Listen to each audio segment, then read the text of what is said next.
आज हम भोजन, स्वास्थ्य एवं स्वच्छता मतलब फूड, हेल्थ एंड हाइजीन का एक विस्तृत वन शॉट रिवीजन करने वाले हैं। एकदम राइट। और हमारी आज की पूरी चर्चा मंजिल विद अंसारी के उन बेहतरीन नोट्स पर आधारित है जो UP TET, C TET, super TET और एसएससी 2026 एग्जाम्स की तैयारी कर रहे हर एस्पिरेंट के लिए ब्रह्मास्त्र है।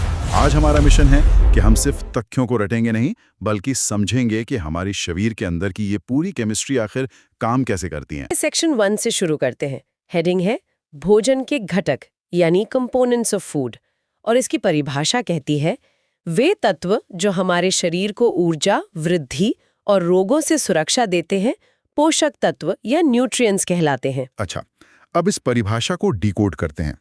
स्टूडेंट्स, दुनिया में जितने भी जीवित प्राणी हैं ना, सबको सरवाइव करने के लिए, अपनी मशीनरी चलाने के लिए ऊर्जा चाहिए।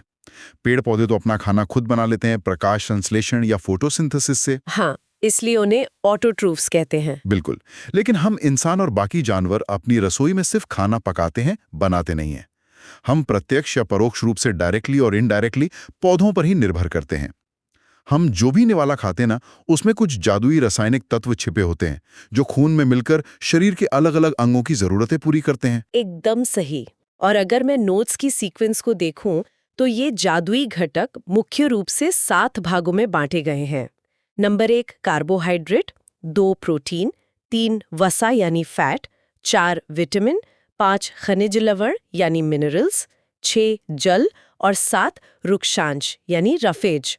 इनको याद रखने के लिए नोट्स में एक बहुत ही शानदार ट्रिक दी गई है। जी हाँ, एग्जाम हॉल में कंफ्यूजन से बचने के लिए एस्पिरेंट्स को इन्हें 3 कैटेगरी में बांट लेना चाहिए। पहली कैटेगरी है एनर्जी गिवर्स, यानी ऊर्जा देने वाले घटक। इसमें कार्बोहाइड्रेट और वसा आते हैं। दूसरी कैटेगरी है बॉडी बिल्डर्स, यानी शरीर का ढांचा बनाने वाले, जिसमें प्रोटीन आता है। राइट। और तीसरी कैटेगरी है प्रोटेक्टर्स, यानी सुरक्षा गार्ड, जो हमें बीमारियों से बचाते हैं। इसमें विटामिन और मिनरल्स आते हैं। इसको सुनते ही ना मेरे दिमाग में एक एनोलॉजी आ रही है। जैसे अगर हम एक घर का निर्माण कर रहे हैं, तो क्या हम इसे ऐसे विजुलाइज कर सकते हैं कि कार्बोहाइड्रेट और वसा घर बनाने वाली ईंट और सीमेंट है, जो बुनियादी स्ट्रक्चर और ताकत देते हैं। हाँ हाँ बिल्कुल। और प्रोटीन वो मजदूर या मिस्त्री हैं जो हर दिन टूट-फूट को रिपेयर करते हैं और दीवारें चुनते हैं। और विटामिन मिनरल्स उस घर के चारों तरफ लगे सीसीटीवी कैमरा और सिक्योरिटी गार्ड हैं, जो बीमारियों रूपी बाहरी चोरों को अंदर नहीं आने देते। अरे वाह, ये एनालॉजी एकदम परफेक्ट है, क्योंकि अगर आपके पास सिर्फ ईंटें हैं लेकिन मजदूर नहीं, तो घर नहीं बनेगा। और अगर घर बन भी गया लेकिन सिक्योरिटी गार्ड नहीं है, तो वो सुरक्षित नहीं रहेगा। बिल्कुल सही। शरीर में इन सबका एक बैलेंस होना जरूरी है। इसी शानदार उदाहरण के साथ हम अपनी पहली ईंट यानी दूसरे सेक्शन पर बढ़ते हैं। चलिए, नोट्स में अगली हेडिंग है कार्बोहाइड्रेट। इसका मुख्य कॉन्सेप्ट है ऊर्जा का मुख्य स्रोत, यानी मेन एनर्जी सोर्स। परिभाषा है ये कार्बन, हाइड्रोजन और ऑक्सीजन से बना एक कार्बनिक यौगिक है। पचने के बाद सभी प्रकार के कार्ब्स ग्लूकोज में बदल जाते हैं। अब यहाँ मेरा एक सवाल है कि ग्लूकोज में ही क्यों बदलते हैं? क्योंकि ग्लूकोज हमारे शरीर का वो इकलौता फ्यूल है जिसे हमारी कोशिकाएं यानी सेल्स सीधे इस्तेमाल कर सकती हैं। सरल शब्दों में कहें दोस्तों, तो जब आप थके हुए होते ना और आपको तुरंत एनर्जी चाहिए होती है, तो आपका शरीर कार्बोहाइड्रेट की मांग करता है। अच्छा, तभी थकान में मीठा खाने का मन करता है। एकदम सही। आप रोटी खाएं या चावल, आपका पाचन तंत्र उसे रासायनिक रूप से तोड़कर ग्लूकोज नाम की एक सिंपल शुगर में बदल देता है। यही ग्लूकोज खून के जरिए पूरे शरीर में दौड़ता है और आपको काम करने की ताकत देता है। और इसके उदाहरण तो हमारी रोजमर्रा की थाली में भरे पड़े हैं, जैसे गेहूं, आलू, चावल, गन्ना, शकरकंदी और फलों में आम और पपीता। लेकिन अब फोकस कीजिएगा स्टूडेंट्स, क्योंकि नोट्स का सबसे मोस्ट आस्क्ड पॉइंट आ रहा है, जिसे द शुगर मैट्रिक्स कहा गया है। यहाँ से सीधे सवाल बनते हैं। बिल्कुल बनते हैं। एग्जामिनर्स ये चेक करना चाहते हैं कि क्या आपको पता है कि अलग अलग चीजों में मिठास का कारण क्या है। इस मैट्रिक्स को ध्यान से समझिए। पहला है फ्रुक्टोज, यानी फ्रुक्टोज। ये फलों की शर्करा है। फलों में जो प्राकृतिक मिठास होती है ना, वो फ्रुक्टोज के कारण है, और ये सबसे मीठी प्राकृतिक शर्करा होती है। राइट। दूसरा है सुक्रोज, यानी सुक्रोज। ये गन्ने की शर्करा है। हमारे घरों में चाय में डलने वाली सफेद चीनी सुक्रोज ही होती है। जी। तीसरा है लैक्टोज या लैक्टोज। ये दूध की शर्करा है। दूध में जो हल्का मीठापन होता ना, वो इसी की वजह से है। और चौथा है स्टार्च यानी मंड। ये आलू, चावल और रोटी में पाया जाता है। ये एक कॉम्प्लेक्स कार्ब है जो धीरे धीरे पचता है। अगर हम पिछले कुछ सालों के पेपर्स का ट्रेंड देखें ना, तो लैक्टोज और फ्रुक्टोज एग्जामिनर्स के एकदम फेवरेट रहे हैं। सवाल सीधा आता है, दूध की मिठास किस शर्करा के कारण होती है? ऑप्शन में सुक्रोज भी होगा, लेकिन हमें लैक्टोज टिक करना है। बिल्कुल मान करता है। हाँ, नोट्स में अगली हेडिंग है प्रोटीन। इसका कंसेप्ट है शारीरिक वर्धक भोजन या बॉडी बिल्डिंग फूड। परिभाषा कहती है कि कार्बोहाइड्रेट्स की तरह इसमें भी कार्बन, हाइड्रोजन और ऑक्सीजन तो है, लेकिन इसमें एक बहुत ही खास तत्व जुड़ जाता है और वो है नाइट्रोजन। और यही नाइट्रोजन वो गेम चेंजर है जो प्रोटीन को कार्बोहाइड्रेट से अलग बनाता है। दोस्तों, बिना नाइट्रोजन के अमीनो एसिड्स नहीं बन सकते, और अमीनो एसिड्स ही प्रोटीन की बिल्डिंग ब्लॉक्स हैं। मतलब प्रोटीन का काम एनर्जी देना नहीं है? नहीं, प्रोटीन का काम आपको भागने की ऊर्जा देना नहीं है। इसका मुख्य काम है शारीरिक वृद्धि यानी फिजिकल ग्रोथ करना। जब आप जिम जाते हैं या जब आपको चोट लगती है, तो जो सेल्स और टिश्यू डैमेज होते हैं, उनकी रिपेयरिंग का पूरा ठेका प्रोटीन के पास होता है।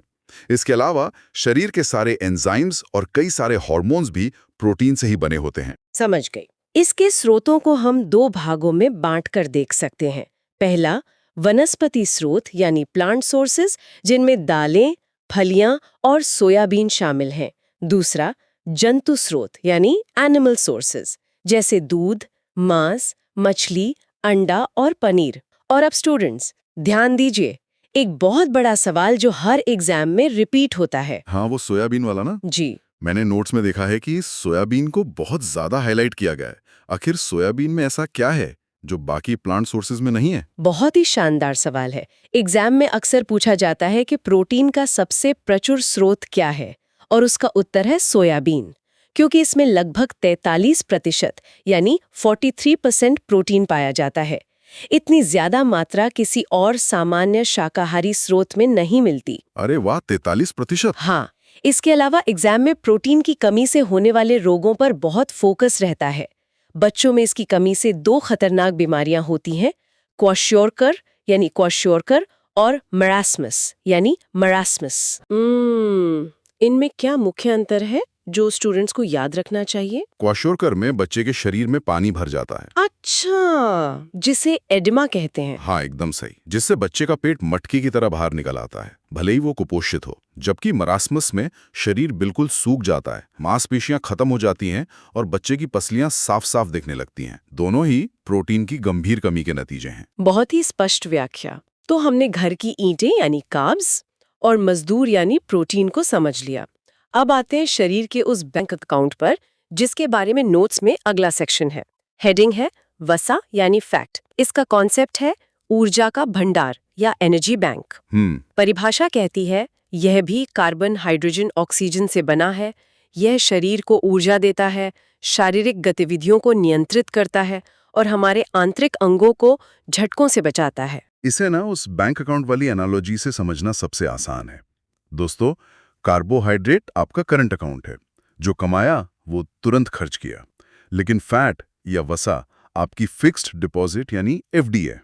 अच्छा। विकासवाद या एवोल्यूशन के दौरान इंसानों को हर दिन खाना नहीं मिलता था, इसलिए शरीर ने एक मैकेनिज्म बनाया कि जो अतिरिक्त ऊर्जा है उसे चर्बी या फैट के रूप में स्टोर कर लो, ताकि जब खाना ना मिले तब ये फिक्स्ड डिपॉजिट तोड़ा जा सके। यहाँ पर ना एक स्वाभाविक सा कंफ्यूजन पैदा होता है स्टूडेंट्स के मन में। नोट्स कहते हैं कि कार्बोहाइड्रेट ऊर्जा का मुख्य स्रोत है, लेकिन फैट भी ऊर्जा देता है। तो अगर एग्जाम में पूछा जाए कि दोनों में से सबसे ज्यादा एनर्जी कौन देता है, तो सही उत्तर क्या होगा? क्या शरीर फैट को पहले क्यों नहीं जलाता? ये बहुत ही क्रिटिकल पॉइंट है, ध्यान से सुनिए एस्पिरेंट्स। कार्बोहाइड्रेट और वसा दोनों ऊर्जा देते हैं, लेकिन फैट प्रति ग्राम अधिकतम ऊर्जा देता है, मतलब मैक्सिमम। 1 ग्राम कार्बोहाइड्रेट से आपको लगभग 4 कैलोरी मिलती है, जबकि 1 ग्राम फैट से आपको 9 कैलोरी से भी ज्यादा मिलती हैं। अरे बाप रे, 2 गुने से भी ज्यादा? बिल्कुल। लेकिन फैट को तोड़ना शरीर के लिए एक लंबी और मुश्किल प्रक्रिया है, इसलिए शरीर हमेशा आसान रास्ता चुनता है और पहले कार्ब्स को जलाता है। जब कार्ब्स खत्म होते हैं ना, तभी शरीर मजबूरी में फैट वाली एफडी को तोड़ता है। अच्छा, यही कारण है कि वजन कम करना इतना मुश्किल होता है। शरीर अपनी एफडी तोड़ना ही नहीं चाहता। खैर, वसा का रूपों की बात करें तो ये दो प्रकार की होती है। ठोस रूप यानी सॉलिड, जिसे हम चर्बी कहते हैं, ये मुख्य रूप से जंतुओं से मिलती है, जैसे घी और मक्खन। हाँ, और तरल रूप यानी लिक्विड, जिसे हम तेल कहते हैं, ये पौधों से मिलता है, जैसे सरसों, मूंगफली और नारियल का तेल। बिल्कुल। तो ऊर्जा और इद्दी का चैप्टर यहीं समाप्त होता है। अब हम प्रवेश कर रहे हैं शरीर के सिक्योरिटी सिस्टम में। जी हाँ, नोट्स का सेक्शन 5 है, विटामिन का परिचय और जल में घुलनशील विटामिन। हेडिंग है विटामिन और इसका कॉन्सेप्ट है रोगों से रक्षा। परिभाषा पर गौर कीजिए स्टूडेंट्स। शरीर को इनकी अल्प मात्रा में आवश्यकता होती है। ये हमें कोई कैलोरी या ऊर्जा नहीं देते, लेकिन ये रोगों से लड़ने में मदद करते हैं और आंख, हड्डियों, दांतों और मसूड़ों को स्वस्थ रखते हैं। इस बात को समझना बहुत जरूरी है कि विटामिन से हमें जीरो एनर्जी मिलती है। फिर भी ये इतने जरूरी क्यों हैं? इसे ऐसे समझिए कि जैसे आपकी गाड़ी का इंजन बहुत शक्तिशाली है, उसमें पेट्रोल भी फुल है, लेकिन अगर उस इंजन में स्पार्क प्लग नहीं है तो गाड़ी स्टार्ट नहीं होगी। विटामिन शरीर के वही स्पार्क प्लग हैं। ये हमारे मेटाबॉलिज्म की रासायनिक प्रतिक्रियाओं को शुरू करते हैं। विटामिन्स को याद रखने के लिए नोट्स में एक बहुत ही गजब की ट्रिक दी गई है। घुलनशीलता के आधार पर इन्हें दो कैटेगरी में रखा गया है। पहला है जल में घुलनशील यानी वाटर सॉल्यूबल। इसकी ट्रिक है WBC। W से वाटर, B से विटामिन B और C से विटामिन C, यानी पानी में सिर्फ B और C घुलते हैं। बहुत बढ़िया ट्रिक है। और दूसरा है वसा में घुलनशील यानी फैट सॉल्यूबल। इसकी ट्रिक है कीड़ा, मतलब कीड़ा। जरा सोचिए, कीड़ा पानी में नहीं बल्कि फैट में घुल जाता है। K, E, D और A। यहाँ पर ना मैं एग्जाम का एक बड़ा सीक्रेट शेयर करता हूँ। जो विटामिन पानी में घुलनशील है, जैसे B और C, वो शरीर में स्टोर नहीं हो सकते। वो पसीने या यूरिन के जरिए रोज बाहर निकल जाते हैं। इसलिए हमें B और C विटामिन रोज खाने पड़ते हैं। राइट। जबकि K, E, D, A यानी फैट में घुलनशील विटामिन हमारे लिवर में स्टोर हो जाते हैं, इसलिए इन्हें रोज भारी मात्रा में लेने की जरूरत नहीं होती। इसी बात पर एक और एग्जाम अलर्ट स्टूडेंट्स के लिए। नोट्स में स्पष्ट लिखा है कि अक्सर पूछा जाता है, कैल्शियम को हड्डियों में अब्जॉर्ब करने के लिए कौन सा विटामिन चाहिए? जी। जवाब है विटामिन डी। और रक्त का थक्का या ब्लड क्लॉटिंग जमाने के लिए कौन सा विटामिन चाहिए? जवाब है विटामिन के। ये सवाल एग्जाम्स में बार बार रिपीट होते हैं। एकदम सही कहा। अब हम बी कॉम्प्लेक्स मैट्रिक्स का रिवीजन करेंगे। बी कॉम्प्लेक्स कोई एक विटामिन नहीं है, बल्कि पूरा परिवार है। मैं तेजी से सिर्फ एग्जाम ओरिएंटेड पॉइंट बता रहा हूँ। नंबर 1 विट B1, वैज्ञानिक नाम थायमीन, स्रोत है अनाज, कमी से रोग होता है बेरी। इसमें हमारा नर्वस सिस्टम यानी तंत्रिका तंत्र कमजोर हो जाता है। राइट। दूसरा है विटामिन B2, वैज्ञानिक नाम रिबोफ्लेविन, रोग है चेलोसिस, इसमें होंठ और मुंह के किनारे फटने लगते हैं। बिल्कुल। तीसरा है विटामिन B3, नाम नियासिन, रोग है पेलेग्रा, जो त्वचा से जुड़ा गंभीर रोग है। चौथा है विटामिन B5 यानी पैंटोथेनिक एसिड। कमी से बाल समय से पहले सफेद होने लगते हैं। और पांचवा है विट B6 यानी पायरोडॉक्सिन, इसकी कमी से एनीमिया यानी खून की कमी होती है। छठा है विट B12, नाम है साइनोकोबालामीन। स्टूडेंट्स, इसके नाम में साइनो है क्योंकि इसमें कोबाल्ट धातु पाई जाती है। ये सवाल भी पूछा जाता है। इसकी कमी से तंत्रिका तंत्र में भयानक गड़बड़ी होती है। बाप रे। सातवां है विट B7 यानी बायोटिन, ये बालों के झड़ने का मुख्य कारण है। और आठवां है फॉलिक एसिड, इसकी कमी से वृद्धि रुक जाती है और एनीमिया होता है। क्या बात है, इतने सारे फैक्ट्स और इतनी क्लैरिटी। बी के बाद अब बारी है विटामिन सी की। नोट्स में इसे द इम्यूनिटी बूस्टर और साइट्रस शील्ड यानी खट्टे फलों की ढाल कहा गया है। इसका रासायनिक नाम एस्कॉर्बिक एसिड है। यह रोगों से लड़ता है और घाव भरने में मदद करता है।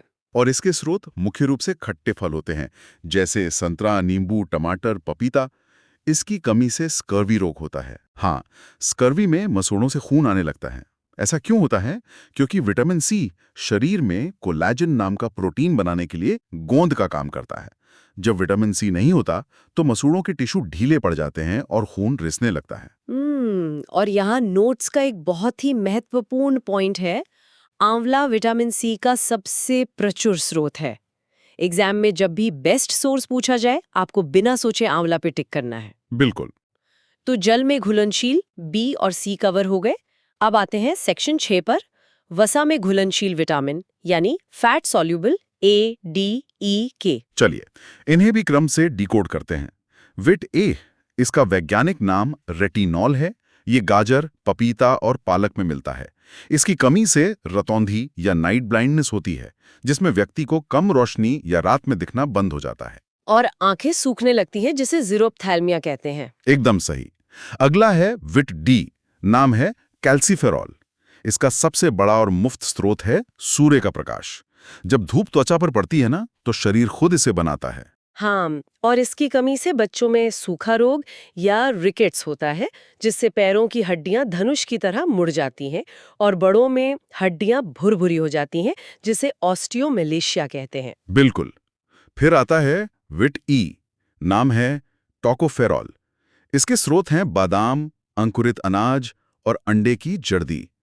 इसकी कमी से सबसे बड़ा नुकसान ये होता है कि प्रजनन क्षमता में कमी आ जाती है और मांसपेशियां बहुत कमजोर हो जाती हैं। और इस कीड़ा यानी खेड़ा का आखिरी अक्षर है विट के। नाम है फाइलोक्विनोन। हरी सब्जियां और पत्ता गोभी इसके स्रोत है। जैसा हमने बताया, ये चोट लगने पर रक्त का थक्का या ब्लड क्लॉटिंग जमाने का काम करता है। अगर इसकी कमी हो तो छोटी सी चोट लगने पर भी खून बहना नहीं रुकता, जो जानलेवा हो सकता है। विटामिन का ये पूरा परिवार हमारे शरीर की बहुत बड़ी ढाल है दोस्तों। अब इस सिक्योरिटी सिस्टम के दूसरे हिस्से की बात करते हैं। कॉन्सेप्ट है, ये भी शरीर को अल्प मात्रा में चाहिए, जो मुख्य रूप से हड्डियों, दांतों और हार्मोन निर्माण के लिए आवश्यक है। नोट्स में परीक्षा के नजरिए से 4 मिनरल्स को सबसे ज्यादा हाईलाइट किया गया है। पहला है कैल्शियम और फास्फोरस। ये दूध और अंडे से मिलते हैं।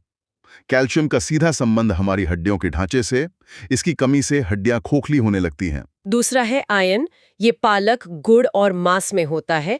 दोस्तों, आयरन हमारे खून के हीमोग्लोबिन का मुख्य हिस्सा है। हीमोग्लोबिन ही ऑक्सीजन को पूरे शरीर में पहुंचाता है।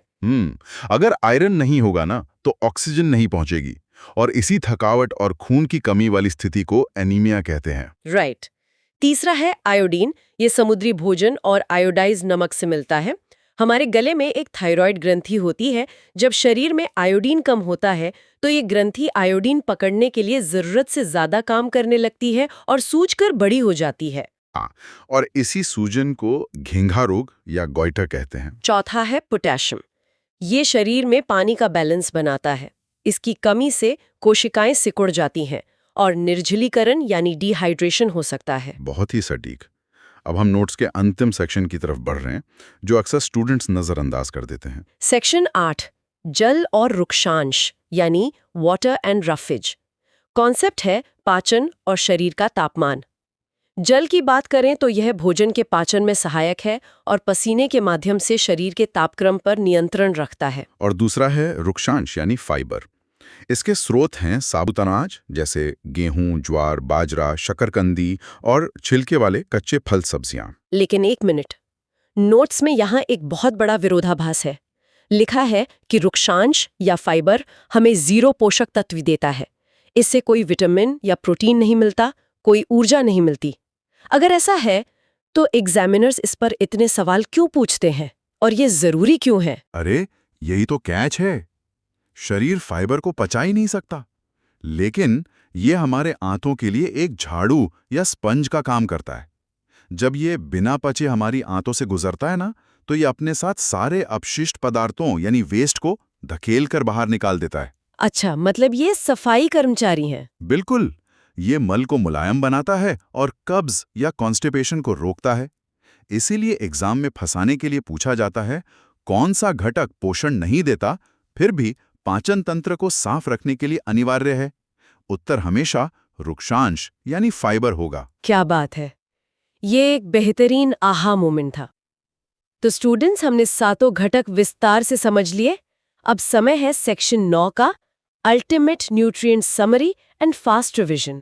मैं तेजी से मुख्य कार्यों को दोहराऊंगी, आप बस अपने दिमाग में उसे फिट करते जाइए। बिल्कुल, फोकस कीजिएगा। ऊर्जा देने वाले यानी energy providers, carbs and fats. बिल्कुल। वृद्धि व मरम्मत यानी ग्रोथ एंड रिपेयर के लिए प्रोटीन्स। रोगों से सुरक्षा या डिजीज प्रोटेक्शन के लिए विटामिन।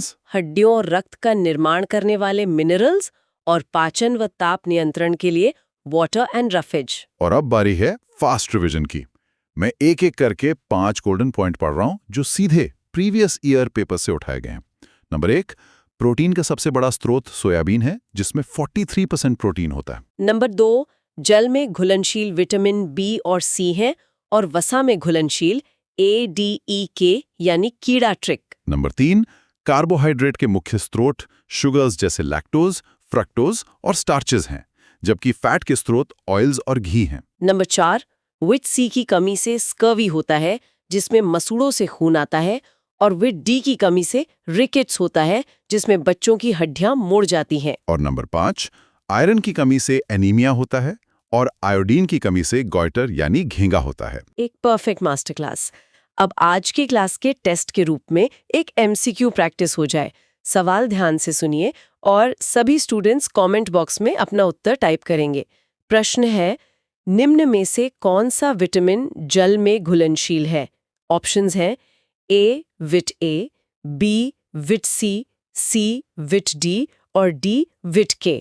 अपना जवाब फटाफट कमेंट बॉक्स में लिखो। और हाँ स्टूडेंट्स, इस पूरी क्लास के कंप्लीट हैंड रिटन नोट्स की PDF का डाउनलोड लिंक नीचे डिस्क्रिप्शन में अवेलेबल है, उसे जरूर डाउनलोड कर लेना। बिल्कुल। अगर आपको क्लास यूजफुल लगी हो तो वीडियो को लाइक करें, चैनल मंजिल विद अंसारी को सब्सक्राइब करें बेल आइकॉन, और अपने सीरियस एस्पिरेंट दोस्तों के साथ जरूर शेयर करें। अगर आज की क्लास हेल्पफुल लगी हो तो वीडियो को लाइक जरूर करें और चैनल को सब्सक्राइब करना बिल्कुल ना भूलें। मिलते हैं नेक्स्ट क्लास में।